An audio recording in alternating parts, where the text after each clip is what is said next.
Bonsoir. Les flocons d'aujourd'hui font les pistes blanches de demain et assurent les rentrées financières d'après-demain. La saison touristique s'annonce bien dans les montagnes françaises. Chacune à son rythme a vu ses premières neiges et dans les Alpes, on est passé au stade des premiers skis. Cécile Langeroni.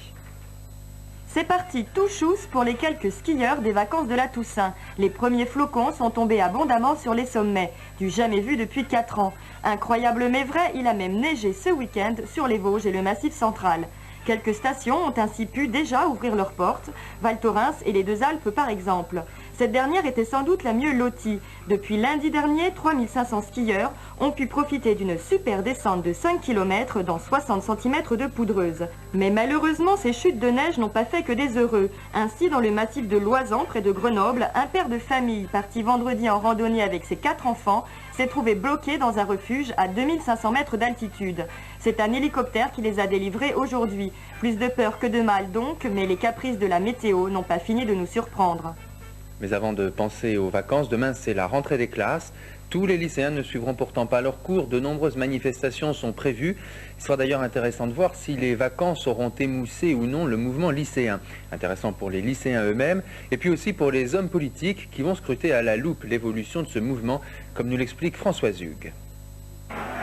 Depuis 1968, s'il est un dossier brûlant qui fait trembler tous les gouvernements, c'est bien celui de l'éducation nationale. Et ce ne sont pas les mouvements de masse en 84 en faveur de l'école privée ou en 86 contre l'instauration d'un label selon les universités qui le démentent. Le syndrome de Vaquet s'évite toujours. Il est donc logique que le gouvernement s'inquiète devant la montée en puissance des lycéens en colère. François Mitterrand lui-même, après Lionel Jospin et Michel Rocard, a senti l'urgence de monter en première ligne, surtout dans un domaine dont il a fait la priorité du septennat. Dans un message adressé aujourd'hui aux jeunesses socialistes, il demande à ceux qui exercent des responsabilités d'être en permanence attentifs aux attentes et aux propositions de la jeunesse. Lionel Jospin affirme lui qu'il s'agit plus d'un mouvement de jeunes aux conditions de vie difficiles que d'un mouvement authentiquement lycéen. Quant à l'opposition, elle réclame la décentralisation totale du système éducatif. Ce qui frappe dans l'agitation actuelle, c'est que l'idéologie n'est plus de mise. Les revendications sont très concrètes, axées essentiellement sur des problèmes matériels ou de sécurité. Il se double d'une véritable crise morale et c'est sans doute là ce qui déconcerte une classe politique quelque peu décrédibilisée par les affaires. Demain, le télescopage d'une nouvelle manifestation avec la discussion au Parlement du budget de l'éducation nationale promet au gouvernement des jours difficiles, surtout si au mécontentement lycéen vient s'adjoindre celui des enseignants et des étudiants. Et en prévision de la manifestation de demain, le préfet de police de Paris a donné aux forces de l'ordre des consignes de modération, de tolérance et de patience. L'autre dossier politique qui fait réagir les hommes politiques, c'est le dossier corse. Il y a une culture corse, mais pas de peuple corse, a déclaré ce soir Valéry Giscard d'Estaing, invité du Club de la Presse d'Europe 1. Et puis pour Jacques Chirac, la notion de peuple corse, c'est de la démagogie. En ce qui concerne les Corses eux-mêmes, peuple ou pas, les attentats continuent. Pour Henri Depey, qui je vous le disais hier soir, a été pris en otage cette nuit, ces agresseurs ont voulu montrer leur désaccord avec les mesures du gouvernement. Ces mesures ont d'ailleurs peut-être en quelque sorte redistribué les cartes du mouvement nationaliste corse, comme nous l'explique maintenant Michel Izard. R comme Resistenza. L'enlèvement d'Henri Depey confirme l'émergence d'un second groupe clandestin armé en Corse. Resistenza fait parler de lui depuis le mois de septembre et l'acte d'hier semble avant tout symbolique. En 1975, c'est l'attaque de la ferme du même Henri Depey qui avait déclenché la lutte armée. Resistenza veut peut-être annoncer une nouvelle ère de lutte. Sur ce terrain, l'hégémonie du FLNC est bel et bien brisée. L'organisation clandestine s'est orientée vers une solution plus politique et cela provoque des dissensions. Depuis 2 ans, le FLNC, malgré quelques plastiquages ponctuels, observe une trêve. En 3 mois, Resistenza, lui, a signé 16 attentats. En reconnaissant le peuple corse, le projet Jox sème le trouble dans le camp nationaliste. Il accentue la cassure entre les tenants du dialogue politique et les partisans de l'action armée. Pourtant, malgré leur crise interne, tous les nationalistes restent dans l'opposition au projet. Le FLNC lui-même est encore prêt à faire parler la force. La semaine dernière, 2 jours après la visite de Pierre Jox en Corse, il a signé un attentat sur le continent contre la Société nationale corse Méditerranée. L'actualité dans le Golfe, pas de déclaration fracassante aujourd'hui, mais chaque camp s'est fermement occupé des siens. Côté irakien d'abord, les officiers à la retraite du parti Baas ont été appelés à rejoindre les forces armées, et ce à partir de samedi prochain. Et puis Bagdad a également annoncé que 2 appareils ennemis venant d'Arabie Saoudite avaient violé ce matin l'espace aérien irakien. Côté américain, James Baker, le secrétaire d'État, a entamé sa tournée au Moyen-Orient par une visite aux troupes américaines basées en Arabie Saoudite. Il y avait, vous voyez, le folklore des porteurs de drapeaux, colt à la ceinture, foulard et bretelles. Et puis le discours, James Baker a galvanisé ses troupes sur le thème « C'est nous les meilleurs ». Les Américains sont chez eux partout où ils défendent leurs principes. C'est le cas avec cette crise. Nous défendons les valeurs qui font des États-Unis le meilleur et le plus grand pays du monde.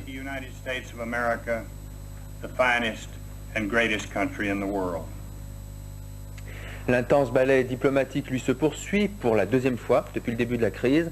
Le roi Hussein de Jordanie s'est rendu aujourd'hui à Paris et demain il sera reçu par le président François Mitterrand. Pour le monarque jordanien, il y a toujours 2 préoccupations. Convaincre qu'une solution inter-arabe pourra résoudre le conflit et recevoir une aide économique pour aider son pays qui est au bord de la ruine. Cette visite est d'autant plus intéressante d'ailleurs qu'hier, le roi Hussein recevait pour une visite surprise le ministre irakien des Affaires étrangères, M. Tarek Aziz. Avant de rejoindre Paris, François Mitterrand a rencontré le président égyptien Hosni Moubarak au Caire. Même position pour les 2 hommes dans le conflit du Golfe, même langue pourrait-on dire, puisque pour les 2 chefs d'État, l'embargo, mot d'origine espagnole, est la seule politique à suivre. Bernard Volker était sur place. M. Mitterrand, en séjour privé en Égypte, est venu à Alexandrie inaugurer l'université internationale francophone au service du développement africain avec les présidents égyptiens, sénégalais et zaïrois.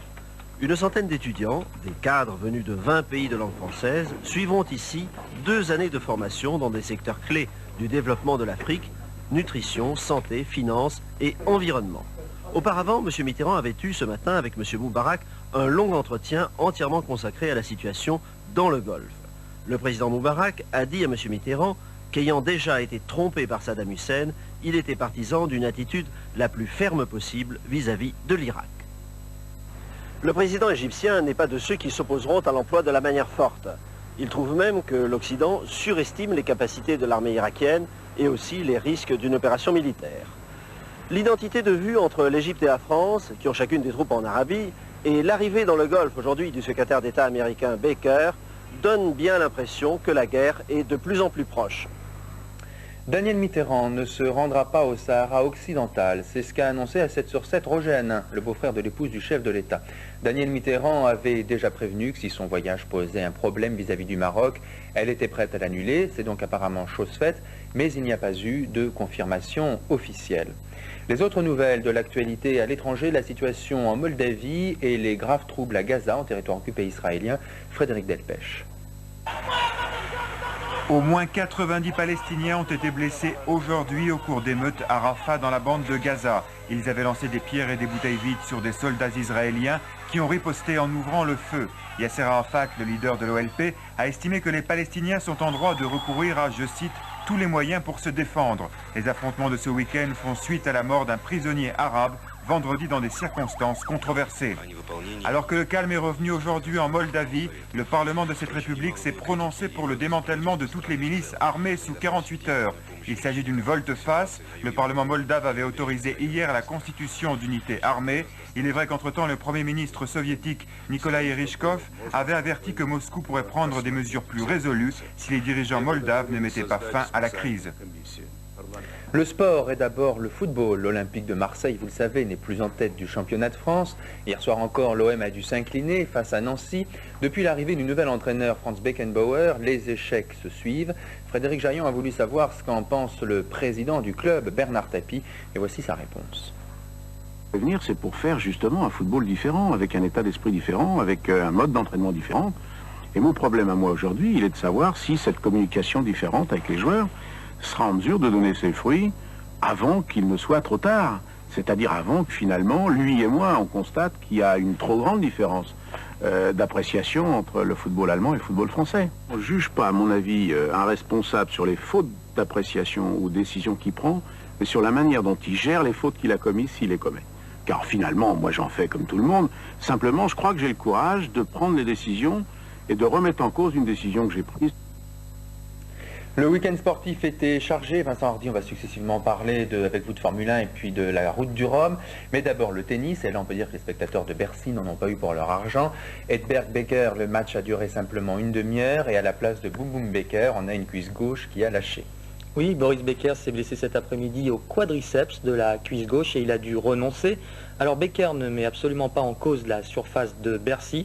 Par contre, il avoue avoir beaucoup joué ces derniers temps. 25 matchs ces 3 dernières semaines, c'est énorme.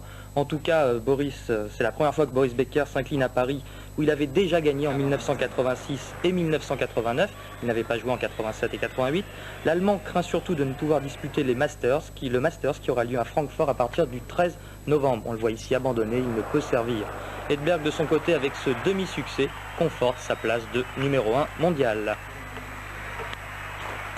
La voile maintenant, là pas encore d'abandon dans la course du Rhum, mais déjà quand même Vincent un retour au port. Oui, Henri Pierre, sur son prao, a été obligé de faire demi-tour. Il a heurté un bateau accompagnateur, un bateau de pêcheurs plus exactement, cet après-midi à 13h après le départ. Et il est donc rentré à Saint-Malo ce soir. Il doit réparer dans la nuit et normalement repartir demain matin. En tout cas, à 13h aujourd'hui, il y avait près de 800 000 spectateurs pour ce départ. Et c'est Loïc Perron qui était en tête ce soir sur la DACPOC 4. Il devançait Laurent Bourgnon qu'on voit sur ces images et Lionel Péan. Florence Artaud était 6e, Philippe Poupon, lui, pointé en 7e position. Voilà, si j'étais méchant, maintenant je dirais qu'on continue avec les abandons. Prost n'a pas complètement abandonné la Formule 1 avec le Grand Prix d'Australie, mais ça y ressemble quand même un petit peu. Non, on ne peut pas vraiment affirmer ça. Par contre, Alain Prost ne parle plus à la presse et pour l'instant, il ne sait même pas lui-même ce qu'il va le faire dans un proche avenir. Réponse vraisemblablement sous les 15 jours. En tout cas, ça n'a pas empêché Nelson Piquet de remporter son 22e Grand Prix aujourd'hui en Australie. Comme au Japon, il y a 15 jours, il s'est imposé. Le triple champion du monde a devancé les Ferrari de Mansell et Prost. Alors une petite anecdote amusante, Nelson Piquet a ouvert sa conférence de presse en disant « Pour les jeunes journalistes qui ne me connaissaient pas, je me présente, je m'appelle Nelson Piquet, j'ai 38 ans. » Merci Vincent. Maintenant, vous allez tout savoir sur la météo avec Alain Gillot-Pétré. Demain, vous retrouverez vos présentateurs habituels. À 7h, Jean-Michel Lelio. À 13h, Jean-Pierre Pernaut.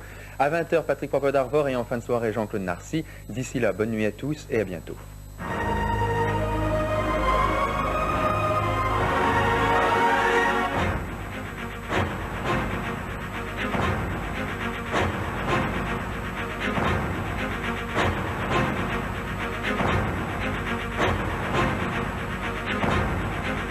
Les infos par téléphone au 36 6 5 4 3 2 1. 24 heures sur 24, retrouvez toute l'actualité. Les infos avec TF1 36 6 5 4 3 2 1.